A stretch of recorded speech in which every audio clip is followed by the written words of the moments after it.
আপনি কি ভাবছেন যে আমি লাখ লাখ কোটি কোটি টাকা দিয়ে মসজিদ তৈরি করি? আপনি কি ভাবছেন যে আমি লাখ লাখ কোটি কোটি টাকা মানুষকে দান করি? আপনি কি ভাবছেন আমার আন্ডারে অনেক এতিমকে আমি লালন পালন করছি? এই এই টাকা দিয়ে এই এতিমকে লালন পালন করার উদ্দেশ্যে আপনার জান্নাত হবে?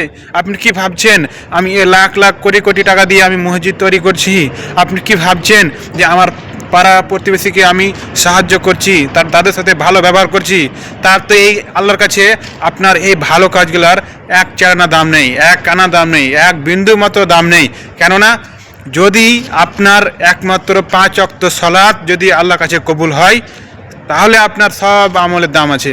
আপনার যদি 5 ওয়াক্ত সালাতই না থাকে, তাহলে এই দানের বিনিময়ে আপনার আপনি জান্নাতে যেতেই পারবেন না। কেননা জান্নাত একমাত্র প্রথমে জান্নাত যেতে গেলে প্রথমে আপনার সলাৎ কবুল, সব কবুল। সলাৎ কবুল, আপনার দান, এই দুনিয়াতে ভালো আমল, এই দুনিয়াতে দান, এতিমকে লালন পালন করলে যা নাকি আপনি সবটাই পেয়ে যাবেন।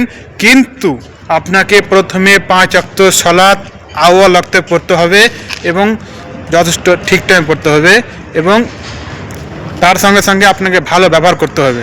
তাই বলছি আপনি সবাই আমরা 5 ওয়াক্ত নামাজ পড়ি এবং আল্লাহর দিকে ফিরে আসি। আসসালামু আলাইকুম, জাযাকাল্লাহু খাইরান।